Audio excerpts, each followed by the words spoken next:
우리 같이 하나님의 말씀 보시겠습니다. 시편 118편 우리 24절로 29절 말씀입니다.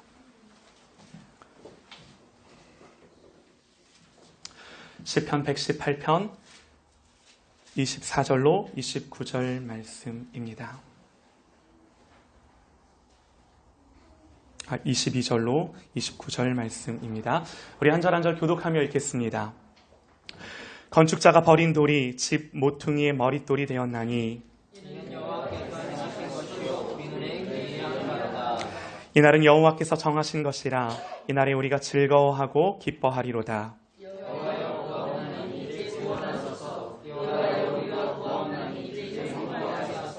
여호와의 이름으로 오는 자가 복이 있으며 우리가 여호와의 집에서 너희를 축복하였도다.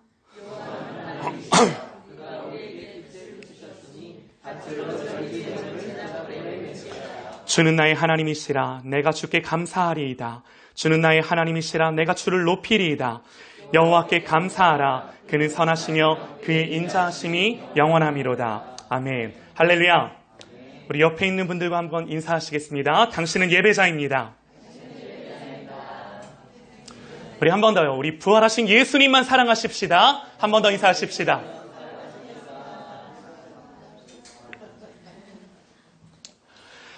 우리가 오늘 이 시편 118편을 다 읽지는 않았습니다. 그러나 우리가 한 단어만 봐도 이 시편이 말하고자 하는 것이 무엇인지를 알 수 있는데요. 우리 같이 한번 볼게요. 2절부터 4절 말씀입니다. 같이 한번 읽어볼까요? 네. 아니요. 목사님, 제가 따로 적어놨습니다. 설교 뒤편 블랭크 있는, 네, 보이시죠? 네. 우리 같이 한번 읽어볼게요. 이제 시작. 이제 이스라엘은 말하기를 그의 인자하심이 영원하다 할지로다. 이제 아론의 집은 말하기를 그의 인자하심이 영원하다 할지로다. 이제 여호와를 경외하는 자는 말하기를 그의 인자하심이 영원하다 할지로다. 아멘. 우리가 한 단어만 봐도요. 이 시편 118편이 뭘 말하고 있나라는 것을 캐치할 수 있는데 여러분 찾으셨나요? 못 찾을 수가 없죠. 예, 이제 그의 인자하심이 영원하다는 고백도 중요할 수 있겠지만 특별히 우리가 이 시편의 말씀을 이해하는 데 있어서 이제라는 단어를 빼놓을 수 없는 거죠. 이제 무슨 말인가요? 이전까지는 이렇게 고백할 수 없었습니다. 이렇게 찬양할 수 없었어요. 그러나 이 시편의 기자가 고백하기를 이제는 고백할 수 있게 되었다라는 거죠. 이제는 그의 인자하심이 영원하다 하나님을 찬양하며 높이며 예배할 수 있게 되었다라는 거죠. 하나님이 인자하시다라는 고백은요. 하나님의 성품을 고백하는 것입니다. 하나님은 이런 분이셔. 이제 드디어 그걸 깨닫고 이것이 나의 고백이 되고 이것이 나의 노래가 되고 이것이 나의 기쁨이 되고 이것이 나의 만족이 되고 이것이 나의 예배하는 내 마음이 되었다라고 오늘 이 시편의 말씀이 말하는 거죠. 사랑하는 여러분, 예배는요. 이런 하나님의 성품을 알고 오직 그 하나님을 즐거워하는 것입니다. 오늘 우리의 예배가 이렇게 하나님을 즐거워하기 원합니다. 우리가 이렇게 하나님을 즐거워하는 하나님 한 분만을 만족하며 즐거워하는 예배자가 되기를 소망합니다. 아멘. 아멘. 그래서 우리가 이 이제라는 단어를 통해 알 수 있는 게요. 그 이전과 이후가 다르다라는 거죠. 바뀌었다라는 겁니다. 변했다라는 겁니다. 달라졌다라는 거예요. 그러면 우리가 궁금한 게 왜 달라졌는가? 왜 바뀌었을까? 이 말씀을 대하는 우리가 중요하게 봐야 하는 게 왜 달라졌기에 이제는이라고 고백하며 이 시편 기자의 마음과 심령이 하나님 앞에 새롭게 되었을까? 우리가 이 말씀을 통해 여기에 집중하는 거죠. 그 이유가요. 이렇게 달라진 이유가요. 오늘 우리가 함께 읽은 말씀에 기록합니다. 제가 21절, 우리 21절은 읽지 않았지만 제가 21절부터 한번 읽어보면요. 잘 한번 들어보세요. 안 띄워주셔도 될 것 같습니다. 주께서 내게 응답하시고 나의 구원이 되셨으니 내가 주께 감사하리이다. 그러면서 하는 고백이 건축자가 버린 돌이 집 모퉁이의 머릿돌이 되었나니 이는 여호와께서 행하신 것이요 우리 눈에 기이한 바로다. 이 시편의 저자가 고백하기를 건축자의 버린 돌이 집 모퉁이의 머릿돌이 된 사건. 여러분, 이 사건이 어떤 사건인가요? 모르지 않을 거라 생각합니다. 우리는 이 구절이요, 무엇을 의미하는지 너무나도 잘 압니다. 예수님이 이 시편의 말씀을 인용하시면서 예수님이 직접 말씀하셨습니다. 너희가 성경에 건축자들이 버린 돌이 모퉁이의 머릿돌이 되었나니 이것이 나로 말미암아, 이것이 주로 말미암아 된 것이요 우리 눈에 놀랍도다 함을 읽어보지 못하였느냐. 예수님 말씀하세요. 건축자가 집을 짓는데요, 쓸모없고 필요 없다라고 생각해서 버린 돌입니다. 그런데 그 돌이 집 모퉁이의 머릿돌, 다시 말해 집 모서리마다 기둥이 세워지는데요, 그 모서리에 기둥을 받치는 받침돌이 되어 그 집을 짓는 데 있어서 가장 중요한 기초석, 반석이 되었다라고 말하는 거죠. 이 비유가 누구를 설명하며 어떤 사건을 나타내는 비유입니까? 예수님의 죽으심과 부활하심. 주님은 이 시편의 말씀을 언제 인용하시는가? 예수님이요, 십자가를 지시기 위해 예루살렘에 나귀 타고 들어오시는데 제일 먼저 예수님이 예루살렘 성에 들어오셨을 때 들리신 곳이 성전이에요. 거기서요, 양 팔고 소 팔고 비둘기 파는 사람들 다 내쫓고 상을 둘러 엎으시잖아요. 그런데 여러분 한번 생각해 보세요. 우리야 주님이 왜 그러셨는지 이해하지만 그 당시 그 성전에 있던 사람들에게는, 아니 웬 젊은이가 갑자기 들어와서 상 둘러 엎고 비둘기 쫓아내고 양 쫓아내고 행패 부리는 거죠. 그들이 예수님께 묻습니다. 네가 무슨 권위로 이런 일을 하느냐? 누가 너에게 이런 권한을 주었느냐? 누가 우리에게 와서 이런 일을 할 수 있도록 너를 세워주었느냐? 질문합니다. 여러분, 나름 타당한 질문입니다. 그러나 무지한 질문이에요. 무식한 질문이에요. 예수님이 이 질문들 속에 한 비유를 그들에게 들려주시는데요, 그 비유의 내용이 어떤 사람이 포도원을 만들어 농부들에게 소작을 주고 멀리 여행을 갑니다. 그러다가 포도철이 되어서 주인은 자기 몫의 소유를 받아오라고 자기의 종들을 그들에게 보내는데, 이 소작을 받은 농부들이 주인이 보낸 종을 때리고 빈손으로 돌려보내죠. 주인이 다시 다른 종을 보냈지만요, 소작농들은 이번에도 그를 때리고 주인이 다른 종들을 또 보냈지만 이번에는 주인이 보낸 종을 죽이기까지 합니다. 급기야 이 주인이 생각하기에, 야, 이제 내가 보낼 사람은 한 사람밖에 없다. 자기가 사랑하는 아들, 주인의 아들을 보내며 주인이 생각을 해요. 그래도 얘는 내 아들이니까 존경하겠지. 그러나 농부들은 그 아들을 보자마자 이 사람은 상속자다, 자 죽이자. 그러면 그의 유산이 우리 것이 될 거다라고 말하면서 그 아들을 잡아 죽인 다음 포도원 밖으로 던져버립니다. 주님은요, 누가 너희에게 이런 권한을 주었느냐? 묻는 그들에게 이 비유를 가지고 자기가 그 아들이심을 말씀하시는데 여러분 못 알아들어요. 지금까지도 예수님 공생애를 사시면서 당신은 하나님의 아들이신 많은 증거들을 많은 사람들에게 보이셨어요. 그러나 성경은 말씀합니다. 그가 세상에 계셨으며 세상은 그로 말미암아 지은 바 되었으되 세상이 그를 알지 못하였고 자기 땅에 오매 자기 백성이 영접하지 아니하였다고 기록합니다. 그러면서 이 비유의 결론으로 주님은 우리가 읽은 이 시편의 말씀을 인용하시면서요, 그들에게 이 말씀으로 결론을 내리시는데, 너희가 성경의 건축자들이 버린 돌, 너희가 버려버린 그 돌이 모퉁이의 머릿돌이 되었나니 이것이 나로 말미암아 된 것이요 우리 눈에 놀랍도다 함을 읽어보지 못하였느냐. 주님이 이 땅에 오셨지만 모두가 예수님을 외면하고 버립니다. 내가요, 내 인생의 집을 건축하고 지어가는데 나에게 필요 없고 쓸모없어 내 인생 속에 예수님을 치워버립니다. 우리가 살아왔던 많은 날들, 나의 옛사람이 살아왔던 날들, 혹여라도 지금 우리가 살고 있는 모습이 성경은 이러하다라고 우리를 고발하며 우리를 거울처럼 비춰주고 있는 거죠. 그러나 우리 주님의 비유 속에 우리가 분명히 알 수 있는 것이요, 포도원을 만든 분, 포도원의 주인은 소작농부들이 아니에요. 포도원의 진짜 주인이 계시고 농부들은 그저 그 주인이 만드신 것을 맡겨주신 청지기에 불과한 거죠. 그런데 농부들은요, 포도원이 자기 건 줄 알아요. 그러면서 그 주인의 아들이 왔을 때 그마저 죽입니다. 그럼에도 불구하고 우리가 집중해야 될 내용이 뭔가? 그럼에도 불구하고 하나님은요, 아버지 하나님은 그 버려진 돌이 다시금 머릿돌이 되게 하셔서 나는 내 인생의 집을 내가 지어가는데, 건축하는데 필요 없어 예수님을 버려버렸지만 하나님은 다시금 그 돌이 내 인생의 반석이 되게 하시고 나를 든든히 세워 가시게 만드셨다라고 주님이, 아버지께서 그렇게 하셨다라고 오늘 말씀에 기록하는 거죠. 지금까지 예수님을 내 인생의 버린 돌로 여겼습니다.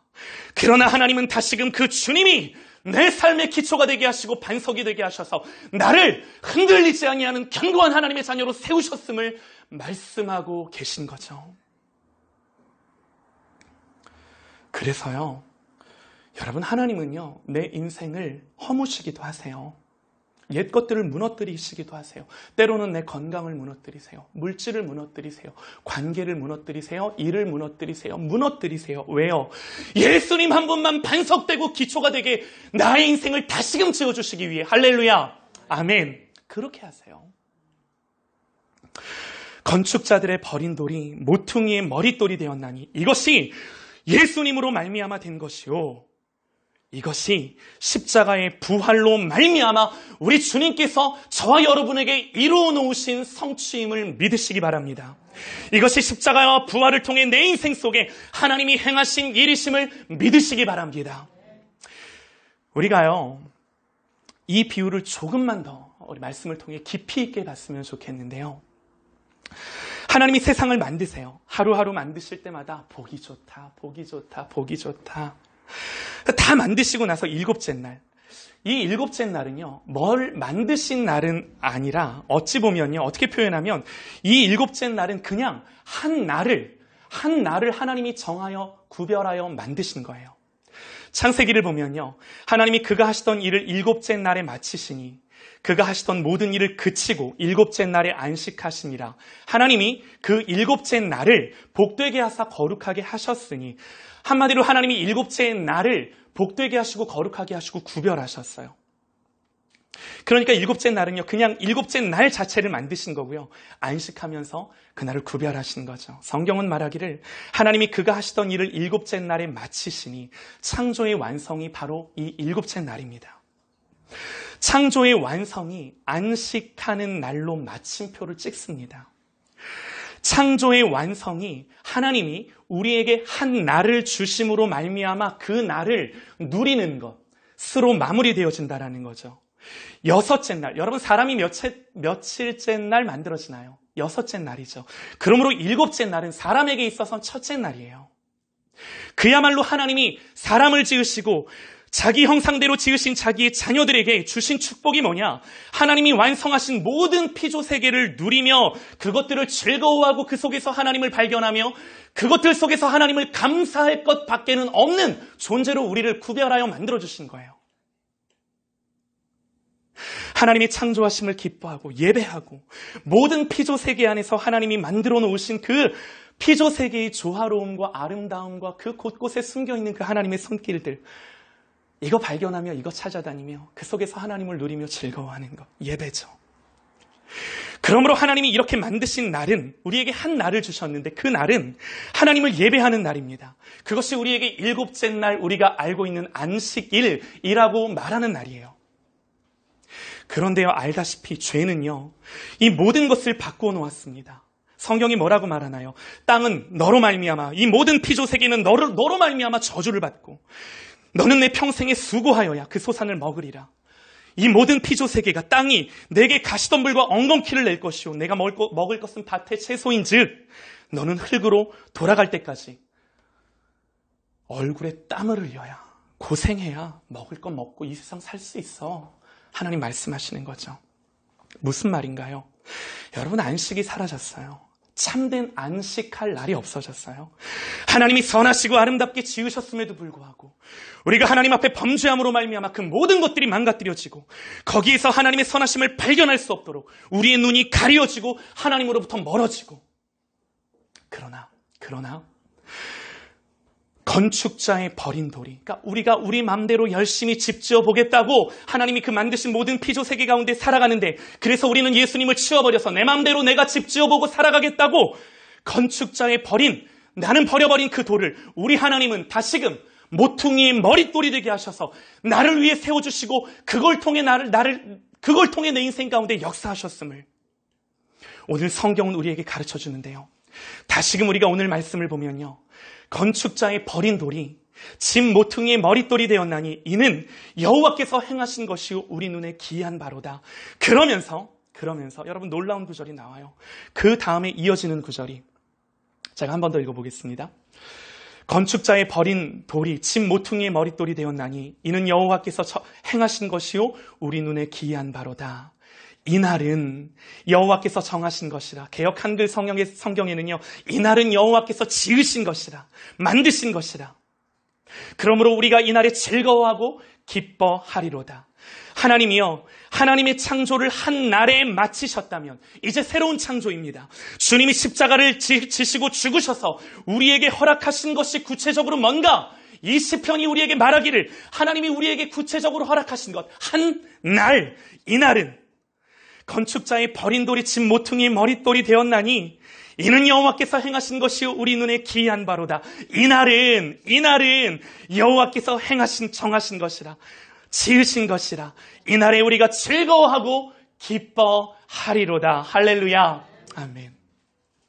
하나님이 창조하실 때요. 한 날을 주심으로 주님 안에서 그날 찬란한 그 하나님의 영광과 아름다움을 누리며 하나님을 예배하며 평안과 안식을 주셨다면 이제는 주님이 십자가 위에서 이루신 일, 그 또한 하나님이 창조하심과 동일한 예수 그리스도께서 십자가에서 하신 일이 하나님의 창조하심과 동일한 우리를 새롭게 지어주시는 일이심을 성경은 우리에게 힘있게 가르쳐주고 있는 거죠. 우리 찬송의 가사 속에 우리의 심령 주의 것이니 당신의 형상 만드소서. 어떻게 해요? 예수님이 죽으심으로 말미암아 당신의 형상을 새롭게 우리 가운데 지어주시기 위한 이 놀라운 주님의 구원의 성취와 완성들. 우리는 너무나 잘 압니다. 하나님이 우리를 지으실 때요. 이렇게 말해요. 여호와 하나님이 땅의 흙으로 사람을 지으시고 그 코에 생기를 불어 넣으셨다라고. 흙으로 지으셨으나 우리 속에 하나님의 영을 루아흐 그래가지고 하나님의 호흡, 하나님의 영을 불어넣으심으로 우리를 하나님의 형상 되게 하십니다. 여러분, 우리가 부활하신 예수님을 생각하면요. 요한복음 20장을 보면 예수님이 두려워 숨어있는 제자들에게 찾아오세요. 부활하신 예수님이 제자들을 찾아오세요. 그때 예수님 요한복음 20장에서 제자들에게 뭐라고 말씀하시나? 여러분, 이렇게 말씀하십니다. 예수께서 또 이르시되 너희에게 평강이 있을지어다. 이 말씀을 하시고 그들을 향하여 숨을 내쉬며 이르시되 성령을 받으라. 사랑하는 여러분, 우리 주님이 뭐 하시는 것 같으세요? 부활하신 예수님이 제자들에게 찾아오셔서 왜 숨을 내쉬며 그들에게 성령 받으라고?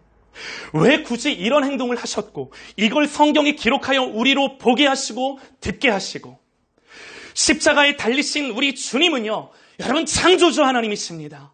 죄로 오염되고 부패되고 망가진 세상에 대하여 그 모든 죄악의 저주들을 끊어내시고 처음 하나님이 만드셨던 그 모습으로 십자가를 통해 새롭게 지어주시고 만들어주시는 역사들을 십자가 위에서 성취하시고 이루시고, 그러므로 여러분, 하나님의 말씀이 우리에게 뭐라고 말하나요? 우리가 너무나도 좋아하는 말씀, 그런즉 누구든지 그리스도 안에 있으면 새로운 피조물이다. 이전 것은 지나갔으니 보라 새 것이 되었도다. 여러분, 이 말씀은요, 우리 듣기 좋으라고 하는 말씀이 아니라 실제 예수님이 십자가 위에서 우리에게 일으키신 변화예요. 실제 십자가와 부활이 가져다주는 현재 내 삶에 하나님이 죽으시면서까지 이루어주신 변화예요. 그러므로 이것과 상관이 없는 사람이 되면 안 되는 거죠. 건축자가 집을 지을 때 그는 그 돌이 필요 없어 버렸지만 하나님은 그 돌이 내 인생의 기초가 되게 하시고 다시금 나를 새롭게 지으시고 나를 완성시키시고, 오늘 성경이 우리에게 가르쳐 주시는 부활하신 예수님이 저와 여러분에게 하신 일이세요. 그래서 어떻게 하라고요? 성경은 이렇게 우리에게 이야기합니다. 이날은 여호와께서 정하신 것이라, 여호와께서 지으신 날이라, 새 날이라. 이날에는 우리가 즐거워하고 기뻐하리로다. 사랑하는 여러분, 주님의 부활이 우리에게 분명히 가르쳐 주시는 것입니다. 우리가 우리의 삶에 기뻐해야 되고 만족해야 되고 감사해야 되고 즐거워하는 그 유일한 이유에 대해서 예수 그리스도께서 나를 위해 십자가에 죽으셨고 부활하셨음을 우리에게 분명히 가르쳐 줌으로 말미암아 저와 여러분이 인생을 살아갈 때 어떤 상황과 어떤 환경 속에서도 이 주님을 붙들고 승리하시며 예수님으로 말미암아 기뻐하고 즐거워하고 하나님을 예배하는 저와 여러분들이 되시기를 소망합니다. 아멘. 아멘. 그래서 사랑하는 여러분, 주님의 부활이 우리에게 분명히 가르쳐주는 게 있는데요. 예수님이 십자가에 죽으셨을 때 많은 유대인들이 생각했던 게 뭔가? 그것은 예수님이 저주받은 자라는 거예요. 왜 그러는가? 성경은 신명기는 나무에 달린 자마다 저주받았다라고 기록을 합니다. 이것은 사실이에요. 예수님은 저주 받으셨어요. 갈라디아서 3장 13절 말씀에 그리스도께서 우리를 위하여 저주를 받은 바 되사 율법의 저주에서 우리를 속량하셨으니 기록된 바 나무에 달린 자마다 저주 아래 있는 자라 하였습니다. 성경은 예수 그리스도를 저주 아래 있는 자다 말씀합니다. 문제는 이것이요. 그 당시 많은 사람들에게 이해되지 않고 걸림이 되었어요. 그런 자가 어떻게 메시아일 수 있는가? 그런 자가 어떻게 그리스도가 될 수 있는가? 그런 자가 했던 말이 어떻게 진리이고 사실일 수 있는가? 그런데 여러분, 그렇게 생각했던 예수님이 부활하셨어요. 여러분, 이것이 뭘 의미해 주나요? 이 사람들이 느꼈던 건 한 가지입니다. 오늘 우리가 동일하게 느껴야 될 것. 아, 이분 진짜구나. 전부 사실이구나. 주님은 누누이 말씀하셨습니다. 너희가 이 성전을 헐라 내가 3일 동안 일으키리라. 다들 거품 물고 네가 뭔데 우리가 40년 동안 지은 성전을 짓겠다고 말해. 비난하고 손가락질할 때 여러분, 예수님이 다시금 사셨을 때 이 말씀이 진리구나, 사실이구나, 이분 진짜구나 깨닫는 거죠. 여러분, 예수님의 부활이 우리에게 주는 의미가 뭔가요? 한 가지입니다. 우리 주님이 진짜예요. 진짜 주님이 하나님의 아들이세요. 주님이 하셨던 모든 말씀이 진리이고 사실이고 팩트이고 주님이 하셨던 모든 말씀이 이루어졌고 앞으로도 이루어질 거라고 하는 것을 분명히 우리에게 가르쳐주고 증명해 주는 것이 부활이에요. 그래서 로마서 1장 3절 4절에 이렇게 기록을 합니다. 아들에 관하여 말하면 육신으로는 다윗의 혈통에서 나셨고 성결의 영으로는 죽은 자 가운데서 부활하사 능력의 하나님의 아들로 선포되셨으니 무슨 말인가요? 예수 그리스도께서 부활하심으로 말미암아 하나님의 아들로 인정되셨고 하나님의 아들로 나타내셨고 하나님의 아들이신 것이 모든 세계와 열방 가운데 모든 이들에게 그를 찌든 이들에게도 하나님의 아들이심을 증명하셨다라고 성경이 말하는 거죠. 이것은요, 그 당시 많은 사람들에게 충격이었습니다. 그 많은 사람들이 이 하나님의 소식을 듣고 복음을 듣고 뭐라고 반응하냐면 그런즉 이스라엘의 온 집은 확실히 알지니 너희가 십자가에 못 박은 예수를 하나님이 주와 그리스도 되게 하셨다. 그들이 이 말을 듣고 마음에 찔려 베드로와 사도들에게 물어 이르되 형제들아 우리가 어찌할꼬? 심각해지는 거죠. 전부 사실이었구나. 나사렛 예수가 정말 메시아였구나. 그분이 하셨던 모든 말씀들이 하나님의 말씀이었구나. 주님이 하셨던 모든 말씀들이 성취되었구나. 그리고 앞으로도 성취될 것이구나. 이것을 보게 된 사람들이 여기에서부터 결단과 돌이키는 역사들, 그리고 더 나아가 이것을 경험한 사람들이 순교할 수 있는 자리까지 가는 일들이 사도행전을 통해 일어나는 것들을 보게 되는 거죠. 여러분, 이것이요, 예수님의 부활하심 이후에 그 부활하심을 믿는다라고 하는 자들이 살아냈던 삶입니다. 이것은요, 오늘 우리 교회도 동일합니다. 우리는 부활하신 예수님, 그분이 하나님의 아들이심을 믿고 그분이 하셨던 모든 말씀이 이루어졌고 앞으로도 장차 오실 하나님에 대한 말씀이 이루어질 것을 믿는 자들. 그래서 오늘 우리가 읽었던 시편의 말씀이 어떻게 마무리되어지는가? 놀랍게도요, 오늘 이 말씀의 마무리는 이렇게 마무리되어집니다. 27절 말씀을 제가 읽어드리겠습니다.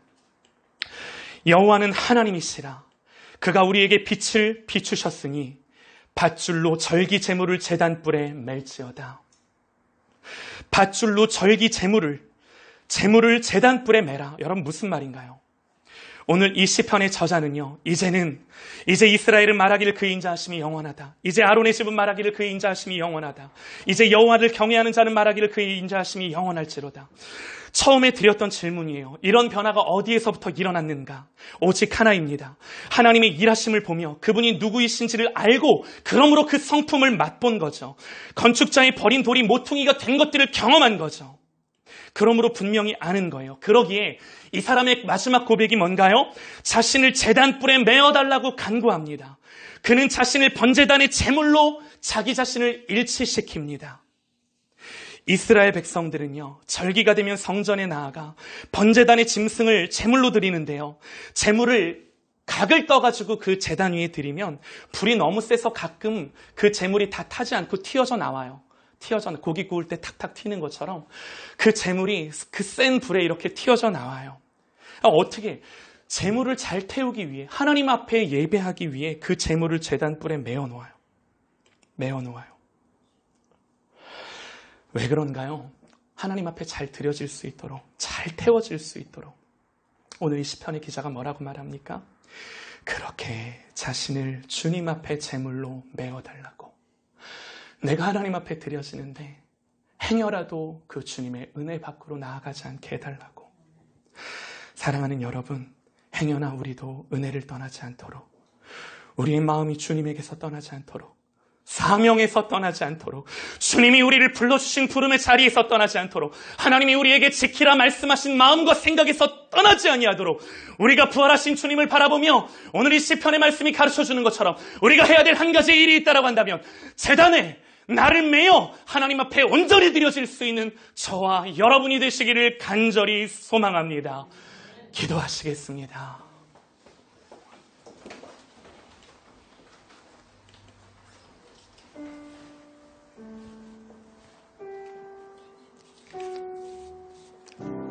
우리 말씀을 기억하십시다.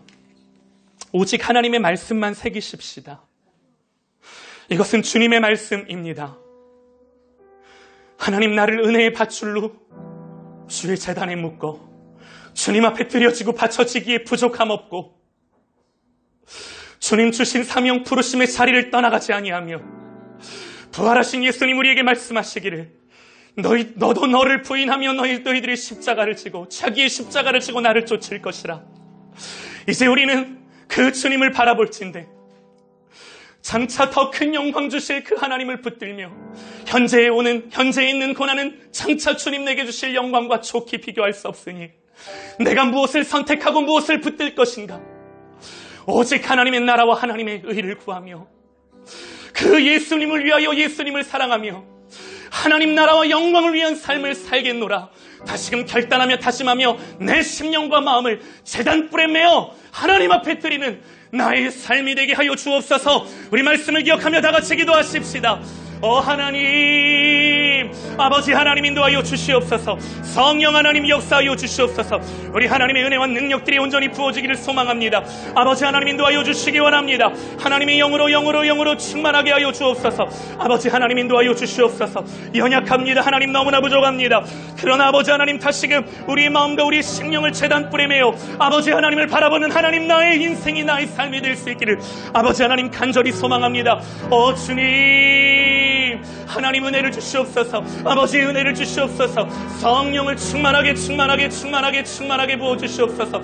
아버지 하나님 인도하여 주시옵소서. 아버지 마음이 부어지게 하여 주옵소서. 이 주님을 끝까지 바라보며 그리스도의 아름다운 신부로 주님이 오실 그날까지 달려가는 사명자가 되기를 소망하오니 아버지 하나님 인도하여 주시기를 소망합니다. 아버지 하나님 인도하여 주시옵소서.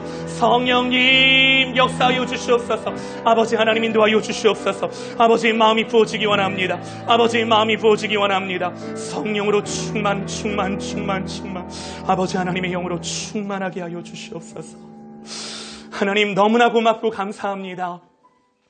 우리 주 예수 그리스도로 말미암아 하나님 이제는 내가 사는 것이 아니라 내 안에 예수께서 사신 것임을 내가 믿음으로 선포하며 고백하오니 아버지 제단불에 나의 심령을 메어주사 하나님 앞에 온전히 드려지며 주의 사명의 길을 가는 하나님 예수님 다시 오실 때까지 부활하신 그 주님의 말씀이 진리임을 믿고 견고하여 흔들리지 아니하는 나의 삶을 살아내게 하여 주시옵소서. 감사를 드립니다. 우리의 예배를 받으실, 기도를 들으실, 우리를 온전히 제단에 들여 태우실, 나를 받으실 예수님의 이름으로 간절히 기도